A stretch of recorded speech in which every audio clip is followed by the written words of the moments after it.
distant flickering screen of scenery. The swear that's bringing it all back.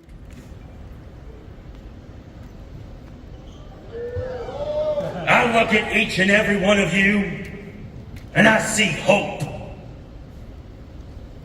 We did the very first long walk all those years ago to inspire and reintegrate the value of work ethic in this country.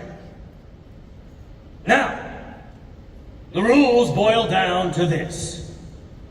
Maintain a speed of 3 miles per hour. Receive 3 warnings, or step off the pavement, and you will get your ticket. The goal is to last the longest. There's one winner and no finish line.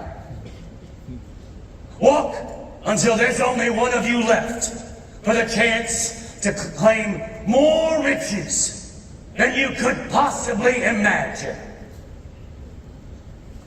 The task is simple. Walk or die. Anyone can win if you refuse to give up.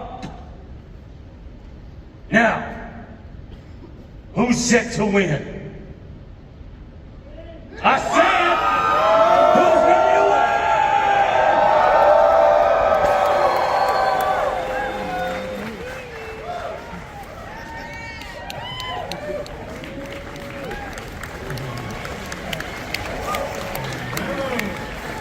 Hello, thank you, Hall H. My name is Anthony Bresnick, and this gentleman is Mr. Eric Vespi. Eric. Look at that, I got a fan club here. Who would have thought? You win, man. Why are we here? Well, we are the hosts of a podcast called The King Cast. Yeah! Thank you. Thank you very much. So they needed some Stephen King nerds up here to talk about their Stephen King movie, and we gladly obliged. Yeah. We are so psyched to be here, especially to talk about this movie. And Well, you know, on our show, we bring creative people on. They talk about their thing, the thing they've made, but also their favorite Stephen King story, their connection to his work. Who here has read him or loves Stephen King? All right. This book was written before Carrie, before The Stand, before The Shining, before Salem's Lot. He was 19 years old when he finished it, a sophomore in college. He submitted it to a writing contest, and they said no thanks. It sat in a drawer for like 10 years. Then what happened? well, and then he became established, and he decided to publish it under the name Richard Bachman, along with other stuff, The Running Man, which is also getting a new adaptation this year. Richard Bachman, rest in peace. Yes, he's been long dead, probably for the better. His stuff is very dark, as we will be talking about on this panel. So yeah, you want to start? Well, but this we should say, Uncle Steve kind of referred to this in the opening video, but this was written before reality TV was a thing. There were game shows, but there wasn't any Survivor or Fear Factor, certainly no fictional adaptations like Squid Game or The Hunger Games. Steve doesn't feel like they ripped him off. He's just like, you know, everybody's continuing their own story. The idea of people who are in desperate situations having to compete for survival, that goes back to the caveman times. It does, and so we have, the... He is Peter McFreeze, number 23. You know him from Alien Romulus. David Jonsson. Yeah!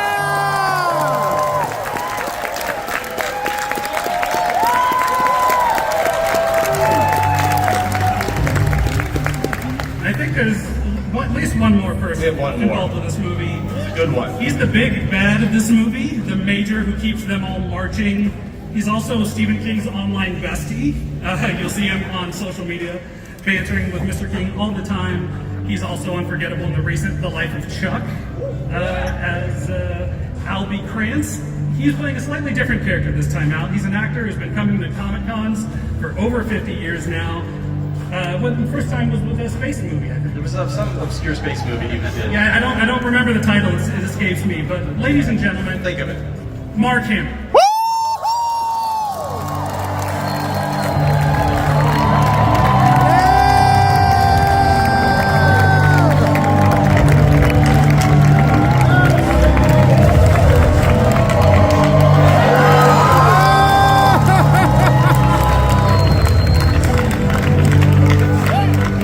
I wore a Stephen King hat, he had to one-up me and actually go, no, good sir, this is a Richard Bachman tale. I think we want to start with JT and Roy, because this is, Because I have a lot of exposition to explain the whole thing, and then you follow these guys. I had originally thought, well, I'm going to have the whole cast over at the hotel on Saturday or Sunday. We'll have a get-together brunch. And Francis Lawrence, the director, says, Cooper Hoffman doesn't want to meet you.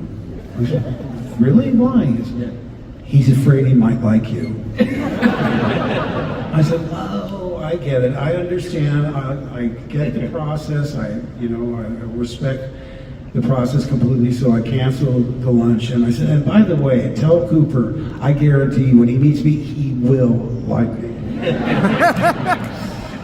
It's true. it strikes me the novel was published in 1979, and you would have been age appropriate to be one of the walkers if you had made a movie then. Do you have a character that you would have wanted to play if they made the movie? Well, they're all great in different ways. That's what's so good about his writing, is he makes them so distinctive. I mean, the bringing in the mother of one of the characters that humanizes them in a way that you hadn't seen before. No, I don't think so. I would be happy to play any of those characters, but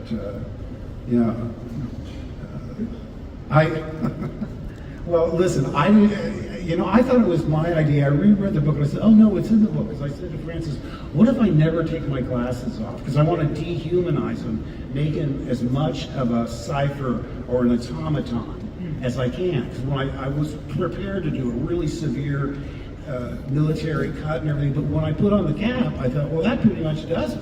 I don't really have to do anything with the hair. When I put on the glasses, it makes him more and more unrelatable as a human being. And I thought that was my idea, and I was rereading the book. I think it's in the book that he never takes his glasses off. I'm not sure. Well, you have a lot of experience playing opposite a character who has sort of covered eyes and a mask. Yeah. Obviously the Guyver, we're talking about the Guyver. Yeah, we're talking about Oh, I never saw it. And it's not because I didn't want to see it. Usually what happens is if they have a premiere or something, I'll always go. But if they just release it, sometimes they don't even tell you. So, and it's always expectations. I've always said one of the reasons I think it worked out for me to play the Joker was right around that time they announced that Michael Keaton was going to play Batman. And all the fans freaked out. Oh, he's Mr. Mom, he's a comedic actor, before they'd even seen it. Now, within weeks of that, they asked me to come in and audition for the Joker, and I thought, normally you have performance anxiety. If you really want something, and I tell actors this, even if you don't feel that way, act aloof. Act like you don't care, because there's a certain neediness that can bleed through and make people uncomfortable. But with the Joker, I thought, if they freaked out about Mr. Mom being Batman, how are they going to freak out about Luke Skywalker being the Joker? It's not going to happen. And because of that, I knew I couldn't get it. I had no performance anxiety whatsoever. I just went in there thinking, I'm going to make them really sorry they can't hire me. And I just let it rip, and I'm driving out of the parking lot real cocky, like, try and find a better Joker than that. And then, of course, the minute they said, you're hired, I went, oh no, I can't do this.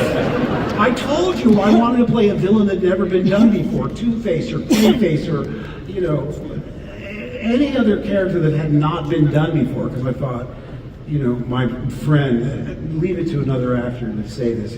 Boy, that's pretty brave. I said, playing the Joker. I said, why? Well, I wouldn't want to follow Jack Nicholson in anything. Oh, no!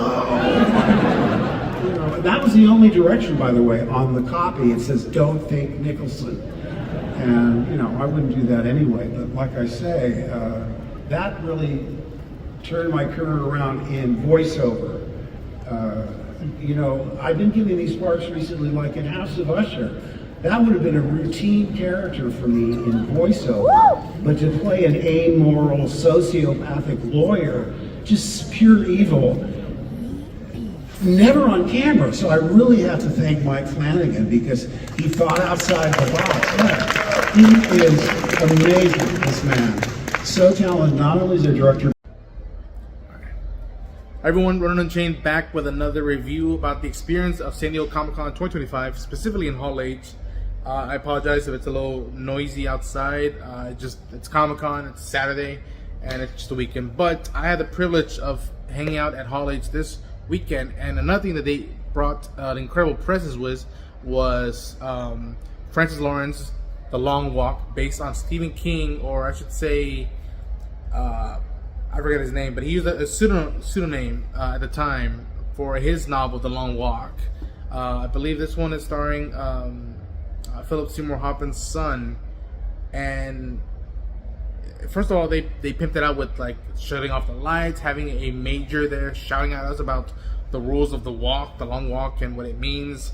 And they showed us a trailer up on the big screen. The cast they brought up was enthusiastic. Mark Hamill was there present to engage about his take on where he's been going with these current and most recent roles, and especially what I saw of The Long Walk. They showed us the first 22 minutes of that movie, and